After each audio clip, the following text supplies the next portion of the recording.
Welcome to this online lesson on Maximilien Robespierre, architect of the Terror. Our aims today are to research a significant individual in history, to interpret evidence, and to evaluate the legacy of an important individual.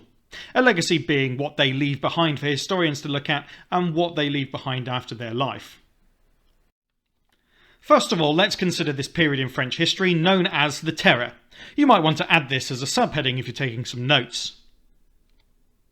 On the 17th of September 1793, a law of suspects was passed. It gave the government the right to arrest and execute anybody that it considered a suspect. Well, let's consider what the government defined as a suspect.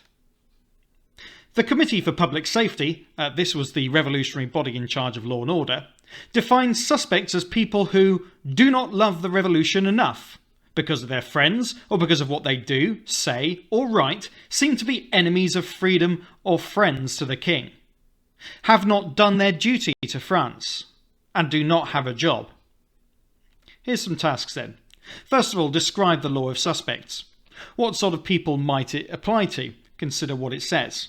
Also, which estates might be the most affected by this? Secondly, describe why this law may have been passed by the Committee for Public Safety. And thirdly, what might be the effect or effects of this law? And as an extra challenge, which might be intended effects and which might be unintended effects? Pause the video now while you consider those questions.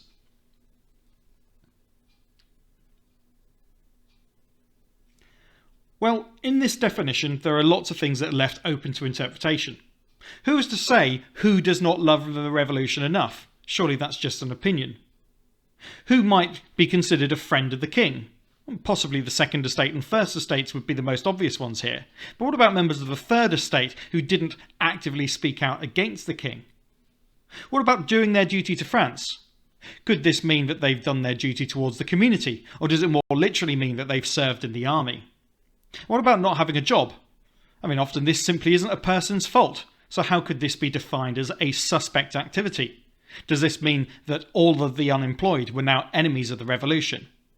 Clearly, this was a deliberately vague law, so why might it have been passed? Well, one answer might be that the revolution was under threat and the Committee of Public Safety wanted to bring about stability and law and order to France. But equally, this was a handy way of getting enemies of the revolution to be exposed and then punished. So what might be the intended effects of this? Well, one of the intended effects is, as I say, bringing some stability to France, even if it's done by a terrifying method.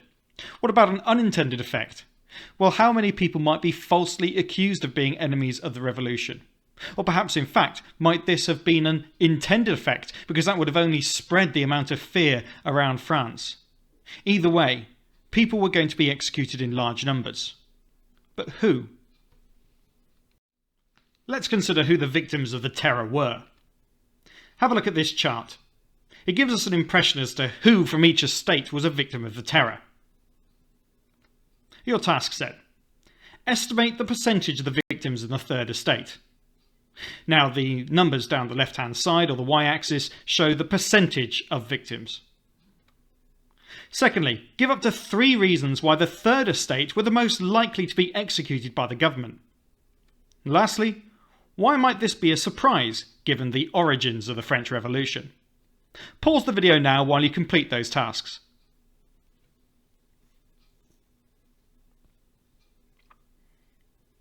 Well, what about your estimate for the victims in the third estate? You can see that the bar chart goes slightly above the mark for 80%. Therefore, an estimate of somewhere around 85% is sensible. You could also do the same for the lords and the church. Estimates of around 10 and 5% would be suitable for this, making sure that our final percentage adds up to 100 overall. So what might be 3 reasons why the third estate were most likely to be executed by the government? Well, think about the previous terms for who might be a suspect. Who in these estates might be considered the most likely to be unemployed? Well, perhaps members of the third estate who were poor and who were struggling due to France's economic crisis. Another reason why the third estate might make up the greatest proportion of those killed is because they were often the least educated and the least able to defend themselves if accused. But perhaps the largest and most obvious reason why members of the third estate made up the biggest percentage was simply because there was most of them. After all, the third estate made up 98% of everyone in France. Therefore, proportionally, a few more lords and people from the church, i.e. the first and second estates, proportionally suffered a bit more. Nevertheless, in terms of sheer numbers, the third estate made up the vast majority. So why might this be a surprise given the origins of the revolution? Well, after all, the revolution was really originated from the third estate, from the fact that the third estate had no power and very few democratic rights within France. So if the third estate started the revolution, it might be a surprise that the third estate, by numbers alone, were the people to suffer the most. Clearly the revolution had its problems. To the leaders of the revolution, people like Maximilien Robespierre, the murders were not pointless. And I use that word murders deliberately. Yes, these were technically executions, but in reality many of them were little more than murders. So what were they trying to achieve? Well, there were several problems that France was suffering early in the revolution. For example, its army was losing a war against Austria. Remember that many of the French army officers, in fact virtually all of them, had come from the second estate. These people had lost their power and therefore their positions in the army. So which experienced leaders were there to take over? Very few. Secondly, parts of France were rebelling against the revolution. Yes, it might seem obvious that members of the first and second estate wanted to keep things pretty much as they had been before.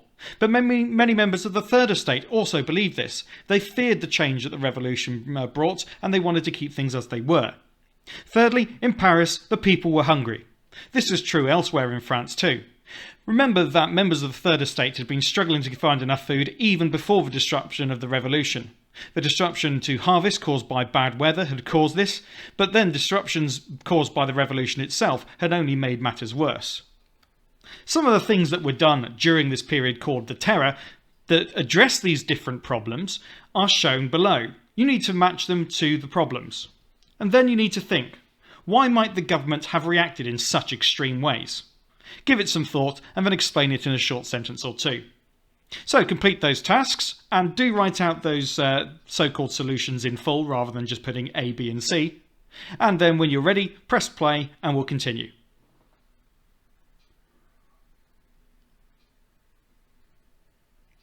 So let's put the so-called solutions to the problems. Firstly, a man was executed for giving French soldiers bad wine. Yes, that's just one example of many cases of people being accused of sabotaging the army by giving them faulty supplies. But when you remember that there were food and wine shortages in France anyway, perhaps that's all that man had to give. Secondly, the actors in a play were arrested because the crowd called out, "Long live the king."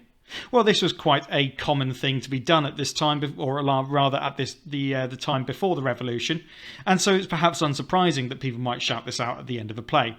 However, that was enough for people to be considered as not loving the revolution enough, and so they were arrested. And that leaves, lastly, a butcher being arrested because his prices were too high.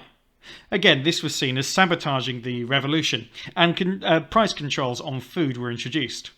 Whereas it is possible that some people may have been trying to profit from the revolution, at other times, high prices just reflects the unavailability of these goods. If they're expensive to get hold of or to produce, and people are willing to pay more, then quite simply, prices do go up. That's as true today as it has ever been. So why might the government have reacted in such extreme ways? Well, they needed to win the war against Austria if they were going to preserve the revolution. Secondly, if the revolution was going to survive at all, they needed to put down the rebellions.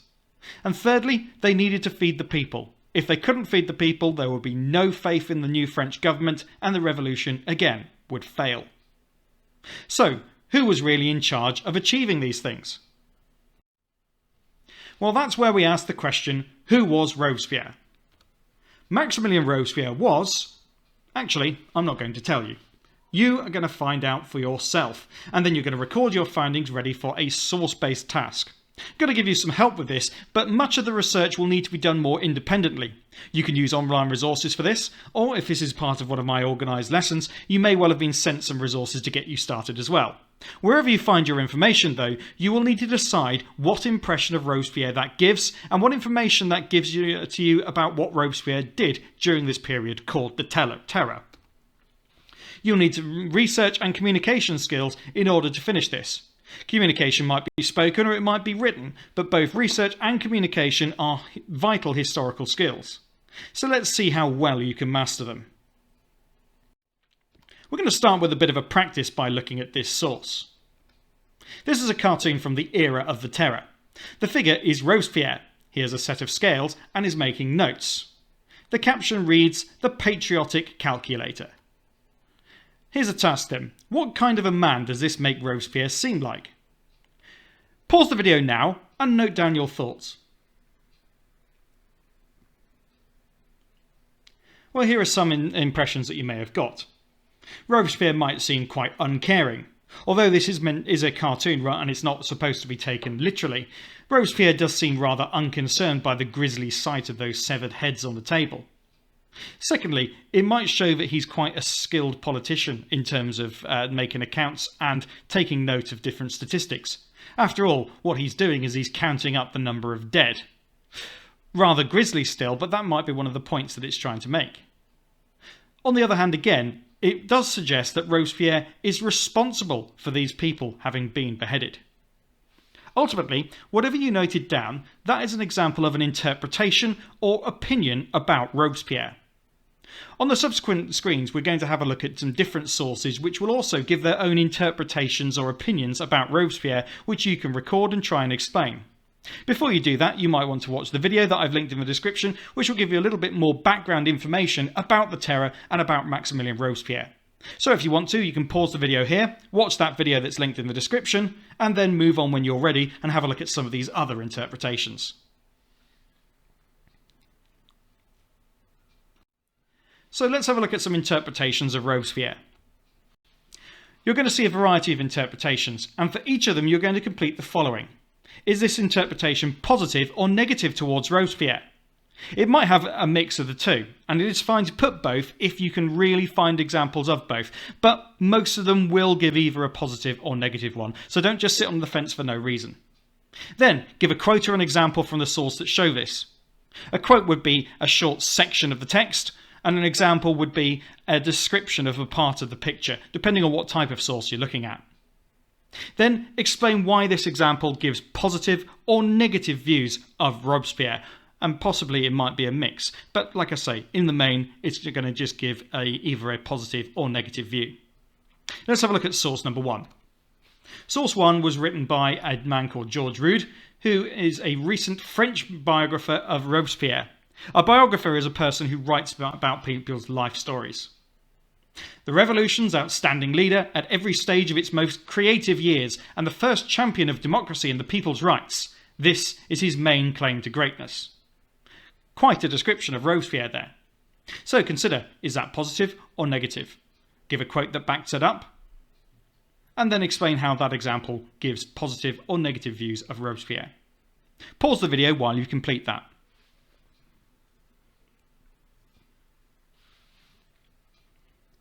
Okay, for this first one here, I'm going to note down, or rather tell you, what I would have noted down at this time. I think that this source gives a positive interpretation or view towards Robespierre. A quote that I would choose to back that up is the very first one. It describes him as the revolution's outstanding leader. Now this quote helps explain the positive view of this, is because you don't describe someone as an outstanding leader if they are doing things that are bad towards something. So, in the case of the French Revolution, if he's its outstanding leader, then he is a very positive influence on the revolution. Alright, for the next ones, I'm going to show you the sources, and then you can pause the video at the end and do them a bit more independently. Source 2. Richard Boston, in an article written in a British newspaper back in 1987. Okay, that might seem like a long time ago, but remember that's still ages after the revolution, almost 200 years. There is general agreement that he was physically repulsive, as well as being humorless, charmless, of mediocre intelligence, vicious, bigoted, cold, cruel, devious, and spiteful. If you need to get a dictionary to try and understand some of those longer words, then please do so. It'll give you a really clear impression of what Richard Boston thought of Robespierre. And source 3, from a 1990s school textbook. Robespierre wanted to get rid of anybody who did not like the revolution, the new laws and the new government. Most of these people had a brief trial, were found guilty, and beheaded. Using the guillotine, I would add. Around 50,000 people were beheaded. Okay, pause the video here and decide on those interpretations.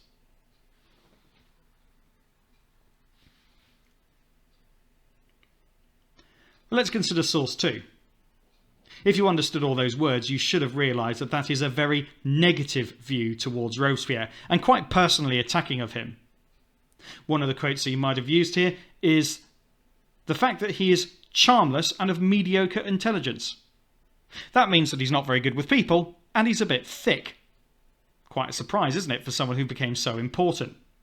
How does that give a negative view of Robespierre? Well, in order to be a good leader, you need to get people on your side, and you do need to be intelligent, and source 2 is suggesting the opposite. What about source 3? Well, perhaps the bit that sticks out for me here is the 50,000 people being beheaded, and that is the example that I would use to back up the view that this is a largely negative interpretation of Robespierre. Because if you need to kill 50,000 people to get your view across, then clearly your view is not very persuasive, or perhaps worse still, it shows that you're a pretty unpleasant person. And that seems to be the impression that this is giving of Robespierre. Pause the video if you want to make some adjustments and improvements to your answers, and then when you're ready, press play and we'll have a look at the next interpretations.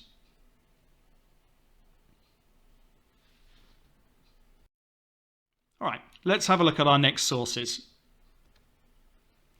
We've got a picture source this time, similar in some ways to the one that we did together earlier. Source 4, a French cartoon made around the time of the Terror. It shows Robespierre killing the last person in France, the executioner. The writing says the crypt or grave of France. Really what this cartoon is suggesting is that France has become a country of guillotines. That's the number of guillotines around there, the devices used to execute people very quickly during the Terror. And it suggests that Robespierre has killed so many people that there's only one person left, the executioner himself. An exaggeration, obviously. Alright, what about source number 5? Again from a 1990 school textbook. Robespierre put a maximum price on food so people couldn't charge more than it was worth. This meant that people had more money and more food. He also said that men had to join the army and fight. This made the army stronger and they started to win the war against Austria. Okay, pause the video and complete the tasks for these two sources now.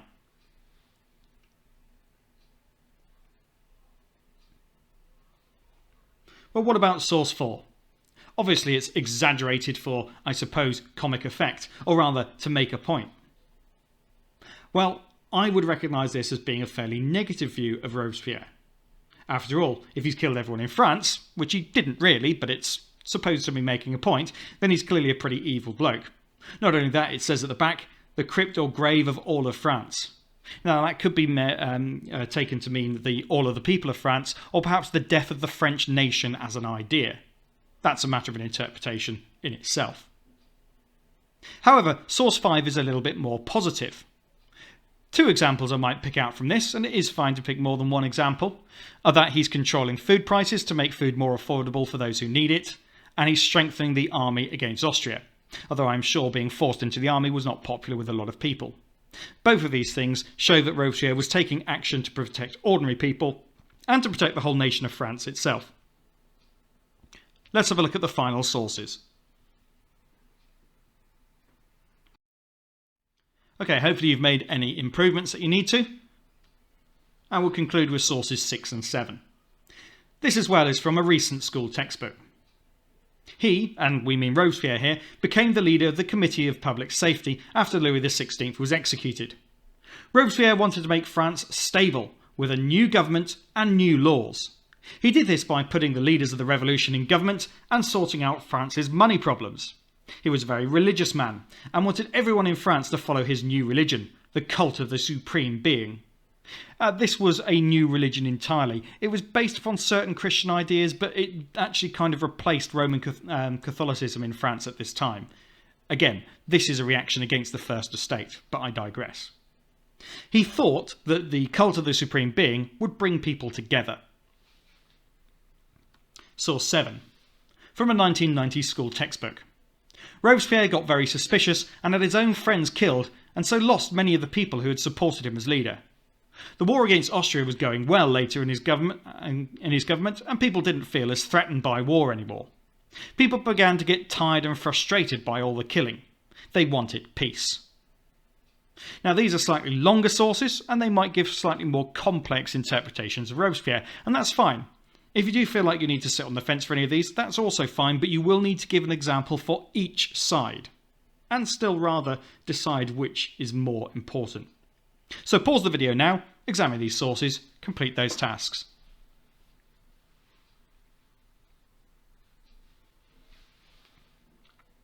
While there are some positives in source 6, for example Robespierre wanting to make France stable and sorting out France's money problems. However, the idea of inventing a new religion is fraught with problems. People don't just give up their faith that easily, and they especially didn't back then. So that could cause a certain amount of division in France rather than bringing people together as Robespierre had perhaps hoped. What about source 7 then? Well, surely the improvements in the war against Austria are partly down to Robespierre. At least that's what an earlier source suggested too. But much as that might give a positive view of Robespierre, the fact that people are tired and frustrated by the amount of killing going on under Robespierre's rule suggests that actually it may have a negative impact too. It's up to you to decide which you consider to be more important in that respect. So, having introduced Robespierre with 7 different sources now, which is quite a few, and once you've done your own research, we'll have a look at how you can bring it together. Your research tasks will work something like this. You'll create a large A3 poster or multi-page research booklet detailing the life and achievements of Maximilien Robespierre, one of the leaders of the Reign of Terror. This is the main task and will take the majority of your time in the lesson. You'll include a section on each of the following at least. Background information on Robespierre's life, including his early life. His role in the revolution and execution of Louis XVI. His role during the Terror. What happened? How was Robespierre responsible? And his fate. What happened to him in the end, and how did he die? And also interpretations of Robespierre. Give positive views, negative views, and your own opinion at the end. This is the information that you're going to use for a final piece of structured writing on Robespierre, which will take the form of an essay, which I'll give you some guidance on later on. So the more detail and the more precise you can be in this research task, the better. And remember, if you find sources like the ones that we've just looked at, and you may use those of course as part of your research, you must list down where the sources are from and also consider whether you really trust them. So here's a bit of a self-assessment checklist. Consider, have you done the following things, and it'll give you an idea of just how well you're getting on. Novice historians, and all historians are novices as they're starting out, should have included some real facts about Robespierre. Have you? Are they accurate? If so, you can consider yourself to have made a good start. Perhaps you're doing a little bit better than that though. You're an emerging historian. Have you described what Robespierre did in the revolution and all the terror in detail using real sources of information, like the ones that we've just looked at. Embedded or practiced historians should be doing this. Have you explained why Robespierre did what he did, or the effects that his actions had on France?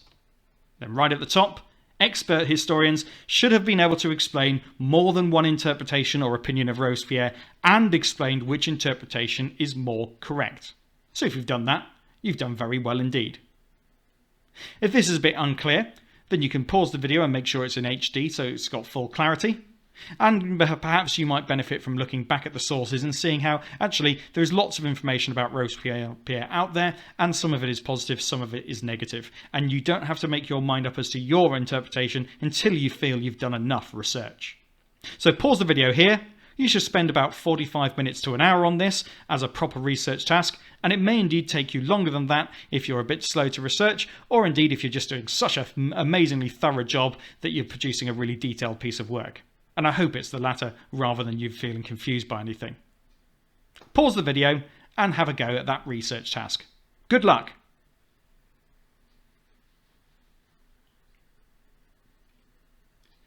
I'm sure you found that a big topic. The thing with research tasks is it's really a question of sifting through the information and just getting the relevant bits that you really need, which is why I've given you those 5 sections to complete there. That's quite a few, but they won't have all been of the same length. So you should now have a good overview of who Maximilien Robespierre was, his life, and what happened to him. And some of it is pretty gruesome, isn't it? Especially if you found out what happened to him when he died. But if you haven't got that far yet, I won't give you any spoilers. So this is our final structured question. You will find when you do GCSE history, you'll be asked to do questions much like this, where you're asked whether or not you agree with a certain interpretation. So let's have a look at the interpretation first of all. It's shown here in quote marks. Maximilien Robespierre did more to harm France than to help it. Do you agree with this statement? Well, what's your gut reaction? Did he do more to harm than France than help it? Yes or no? Maybe it's a bit of both, but which side do you go for more? It is not okay at this point to simply say, oh, I both agree and disagree, because think about it, that's impossible. You can't agree and disagree with something in equal measure. You might agree with it in some parts and disagree with it in others, but you should still mostly agree with it or mostly disagree with it. And it's your explanation of that that is going to make you do very well with this task. We're going to split it into 3 main and quite detailed sections. Section 1. Choose between 1 and 3 sources or examples that show that Robespierre helped France. Here's a writing frame to help you write that up, and then you can explain why the sources and examples are relevant, reliable, or trustworthy. What we mean by that is if they're relevant, then the information is about Robespierre and the terror and what you're meant to be looking up. If it's not about those things, it's probably irrelevant, so don't use it. Is it reliable? In other words, have you read the information in a source and think, yeah, I can believe that, that's not been made up, that is true. Similarly, that's what we mean by trustworthy. Can you believe what you have read? If so, why? So for this, you need to consider what information it provides, who made it, when, and for what reason. For example, a historian writing many years later has probably done a lot of research, and so you can probably trust what they're saying. However, someone writing at the time may be being a little bit biased against Robespierre or indeed in favour of him because that's their point of view at that time and that's the point that they're trying to make. Once you've done that, you can move on to section 2, which is quite similar. Again, choose 1 to 3 sources or examples that show that Robespierre harmed France in this case. Here's another writing frame to help you, but essentially you're going to repeat the same sort of process as you did for section 1, but for examples where Robespierre harmed France. Once you've finished that, you've given a balanced answer. But it's not a complete answer yet, because you've actually not answered the question fully. You haven't told us whether you agree or disagree with this statement. And that's where section 3 comes in. So pause the video now if you want to complete section 2, and then press play when you're ready to complete section 3. Section 3 is your conclusion. Give an overall opinion based upon the sources and examples that you've seen. Here's another writing frame, and make sure that you back up what you think by considering the reliability of the examples and sources that you have referred to. You can then further improve your answer, and this is for the real experts now, by explaining why not all the sources agree about Robespierre, and then decide which interpretation is stronger and why that interpretation is stronger. Again, this written answer might take you anything up to 30 or even 40 minutes to do, and if you're not very practiced at this style of writing, now is an excellent opportunity to do so. Remember, you don't have to use these writing frames and sentence starters, but if you're struggling to get going, then they're a really good place to start. So pause the video here while you complete your piece of structured writing, and the very best of luck. It is challenging, so if you find it hard, well done, you're probably doing it right. Pause now.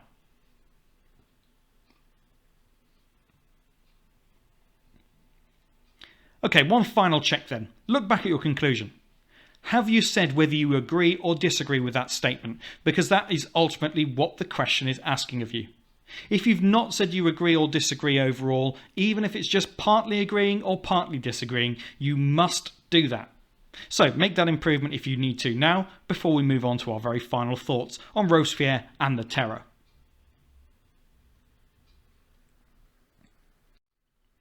So finally, who was Robespierre? This is the question I asked you earlier that I refused to answer for you. Hopefully you're able to do that now. Give one way that Robespierre might be a hero of the French Revolution. Then give one way that Robespierre might be a villain of the Revolution. And lastly, your overall opinion of Robespierre is what? No wrong answer for that, So just note it down, and when you've finished that, that is the end of the lesson. I'll say thank you very much for watching, and if you liked it and found it useful and interesting, then please like the video and subscribe to the channel. But for now, au revoir!